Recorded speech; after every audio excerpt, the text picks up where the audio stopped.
पारायण का, कसे आणि कशासाठी करावे? पारायण केल्याने संपूर्ण जीवन मंगलमय होते, रोगबाधा नाहीशा होतात, व्रताची पूर्तता होते, ज्ञानाची प्राप्ती होते, विद्याप्राप्ती होते, पंचमहापापी पातके नाहीशी होतात, विवाह कार्य सुलभ होते, सर्व शुभकामना पूर्ण होतात, संकटे दैन्य दारिद्र्य निवारण होते, भाग्य वृद्धी होते, भ्रम व वैचारिक गोंधळ दूर होऊन मनशांती मिळते, गर्व नष्ट होऊन चित्त शुद्ध होते, वाईट कर्माचे दोष दूर होतात, कुमारिकांना इच्छित पतीची प्राप्ती होते, सौभाग्य वृद्धी होते, प्राणसंकट जाऊन आयुष्य वृद्धी होते, गर्व व क्रोध नाहीसा होऊन ऐश्वर्य प्राप्त होते, मनातील भ्रम दूर होऊन योग्य मार्ग मिळतो. पारायण केल्याने इंद्रिय शुद्धी होते, डोळ्याने शब्द पाहिले जातात म्हणून डोळे पवित्र होतात, जिव्हेने शब्द बोलले जातात म्हणून जिव्हा शुद्ध होते, तसेच कानाने शब्द ऐकले जातात म्हणून कान देखील शुद्ध होतात. यामुळेच सुख समृद्धी आणि अंती मोक्ष प्राप्ती होते. म्हणून नियमित पारायण करावे. केवळ दुसरा करतो म्हणून केलेले वाचन, दुसऱ्याची वाहवा मिळवण्यासाठी केलेले वाचन, दुसऱ्यापेक्षा लवकर वाचतो हे दाखवण्यासाठी स्पर्धात्मक वाचन योग्य नाही. भक्ती मार्गात स्पर्धेला जागा नाही. केवळ प्रसिद्धीसाठी केलेले वाचन, मानधन व पैसा घेऊन केलेले वाचन, बोध किंवा शिकवण न घेता केलेले वाचन उपयोगाचे नाही. पारायणास प्रारंभ कसा करावा? ग्रंथकर्त्याने कोणत्याही शुभ दिवशी शुभ नक्षत्रावर पारायणास आरंभ करावा. गुरुवार, शुक्रवार आपल्या इष्ट देवतेचा वार. हे दिवस पारायणारंभ करण्यास शुभ आणि प्रशस्त आहेत. विशेष करून गुरुकृपेस पात्र ठरण्यासाठी गुरुपुष्यामृत योगावर आरंभ केल्यास उत्तम. पारायण करताना त्या भक्ताने आपल्या घरातील देवघर पाण्याने स्वच्छ पुसून स्वच्छ करावे. रांगोळी काढून त्यावर चौरंग किंवा पाट मांडावा. त्यावर वस्त्र घालून वाचावयाची पोथी व सद्गुरूंचा फोटो असल्यास तो मांडावा. चौरंगावर उजव्या बाजूस पाण्याने भरलेला कलश धान्य राशीवर ठेवावा. देवापुढे विड्याची पाने, सुपारी व दक्षिणा ठेवावी. अत्यंत भक्तिपूर्वक अंतःकरणातून प्रार्थना करून त्या दैवतास आवाहन करावे. अशा प्रकारे मांडलेल्या विड्यांचे हळद, कुंकू, अक्षता, फुले वाहून पूजन करावे. समई व दीप प्रज्वलित करावा. पारायणारंभापासून तो समाप्ती पावेतो दीपज्योत सतत तेवत ठेवावी. कलश पूजन, दीपपूजन करावे. सोबतच आसन, शंख, घंटा यांचे पूजन करावे. श्री गणेश, कुलदेवता यांना वंदन करावे. घरातील वडीलधाऱ्या मंडळीस नमस्कार करून त्यांचे आशीर्वाद घ्यावेत. श्री आपले आत्मकल्याण तसेच सकळांचे मंगल चिंतून पारायणाचा संकल्प उच्चारावा. तळ हातावर उदक अर्थात पाणी घेऊन देवाच्या चरणी आपली इच्छा व्यक्त करावी.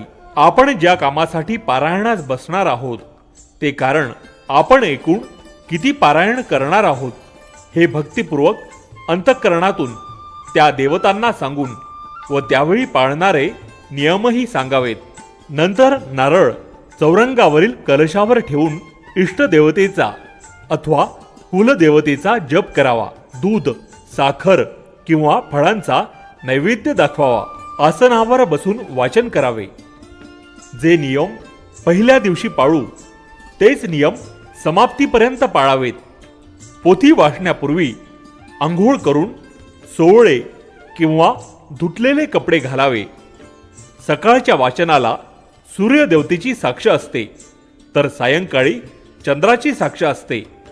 म्हणून कोणत्याही वेळी समाप्ती केली तरी चालते. मात्र ज्या वेळेस सुरुवात केली असेल त्याच देवताच्या साक्षीने समाप्ती करावी.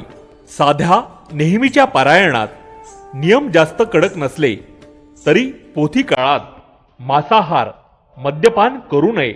शुचिर्भूतता म्हणजेच सोवळे पाळावे. संपूर्ण दिवस देवतेचे नामस्मरण ठेवावे. पारायण काळात मौन पाळल्यास उत्तम. पारायणाची जागा स्वच्छ असावी. मन प्रसन्न असावे. ग्रंथ जमिनीवर ठेवू नये. चौरंगावर किंवा पाटावर नवे कोरे वस्त्र पसरवून ठेवावा. पारायण काळात ग्रंथ ठरल्या जागेवरून हलवू नये. पारायण काळात ग्रंथ बांधून ठेवू नये. समाप्तीच्या दिवशीही तो उघडाच ठेवावा. पारायणासाठी पूर्वाभिमुख बसावे. काळे वस्त्र नेसू नये. वापरू नये. कायिक वाचिक मानसिक शुद्धी राखावी. पारायणकर्त्याने पारायणाचे जागी जमिनीवर चटई किंवा घोंगडीवर झोपावे. आचरण निर्मळ व शुद्ध असावे. आहारावर नियंत्रण असावे. बाहेरचे अन्न ग्रहण करू नये. अशा तऱ्हेने पारायण करणाऱ्यांना साधनेतील दिव्य अनुभव निश्चितच येतील. पारायण वाचून झाल्यावर पोथीस नवीन वस्त्र व हार घालून अर्पण करून गंध अक्षता वाहून पूजा करावी. महाप्रसादाचा नैवेद्य दाखवावा. नैवेद्यात आपल्या सद्गुरू किंवा देवतेला आवडणारे पदार्थ करावे. आधी कुलदेवतेला नैवेद्य दाखवावा. एक नैवेद्याचे ताट गायीसाठी ठेवावे. नमस्कार करून पारायण काळात झालेल्या चुकांबद्दल क्षमा मागावी व प्रार्थना करावी. पारायणाची उत्तर पूजा अक्षता आपल्या हृदयापाशी धरून आवाहन केलेल्या देवतांना निरोप द्यावा. कलशातील पाणी आपल्या घरात शिंपडावे व उरलेले तुळशीत सोडावे. नंतर निर्माल्य वाहत्या पाण्यात विसर्जित करावे व संकल्पाचा नारळ त्वरित फोडून तो प्रसाद कुटुंबियातील सर्वांनी ग्रहण करावा. पारायण काळात पाळावयाचे नियम. दिवसातून एक वेळ उपास करावा. उपवासाचे पदार्थ खाल्ले तर चालतील. नैवेद्य दाखवून सात्विक आहार ग्रहण करावा. पारायण काळात बाहेरील पदार्थ खाऊ नयेत. पारायणकर्त्याने गादीवर झोपू नये. पारायणाचे जागी जमिनीवर चटई किंवा घोंगडे अंथरून झोपावे. पारायण काळात सोयरसूतक असल्यास पारायण तेथेच थांबवून दुसऱ्या व्यक्तीकडून त्याचे विसर्जन करावे. पारायण केल्याने काय मिळतं? पारायण काही मागण्यासाठी नाही, तर केवळ आपणास काय हवे होते ते आईकडे सांगणे म्हणजे त्या ईश्वरास प्रार्थना करणे असे होय. बाळाने कितीही हट्ट केला तरी त्याच्यासाठी काय योग्य ते फक्त आईलाच समजते. तसेच भक्तासाठी काय योग्य ते फक्त ईश्वरच ठरवतो. आपण केवळ संकल्प रूपाने त्या ईश्वरासमोर मांडायचे, पण तेही नियमात राहून. कासवाप्रमाणे सर्व अहंकार गर्व या सर्वांचा त्याग करून चित्तवृत्ती ईश्वराकडे वळवणे म्हणजे पारायण. सर्वात महत्त्वाचे म्हणजे घरातील वातावरण प्रसन्न मंगलमय होते, शुद्ध होते, मनशुद्धी होते. पारायण केल्याने काय होते? अर्थात पारायणाची फलश्रुती.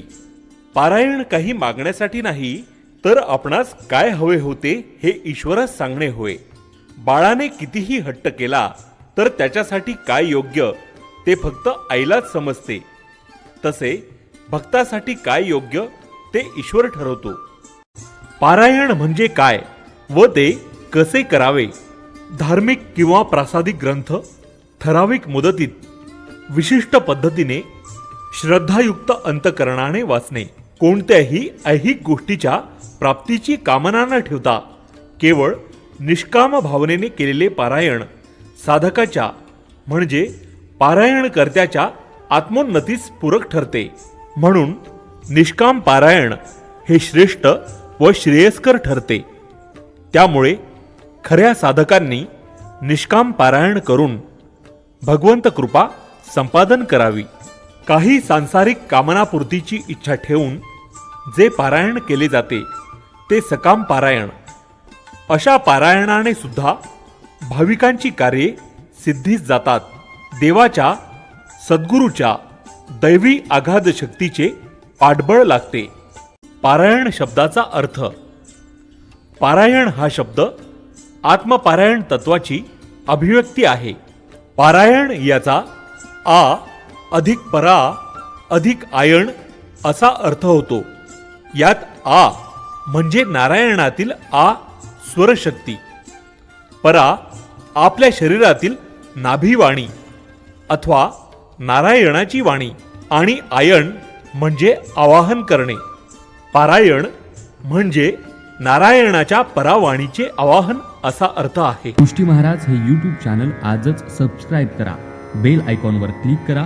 शुद्ध सांप्रदायिक चाली, कीर्तनं, प्रवचनं, कथा, पारायणं असे वारकरी संप्रदायाशी संबंधित व्हिडिओ पहा. आपणही पहा आणि इतरांनाही आग्रहपूर्वक सांगा.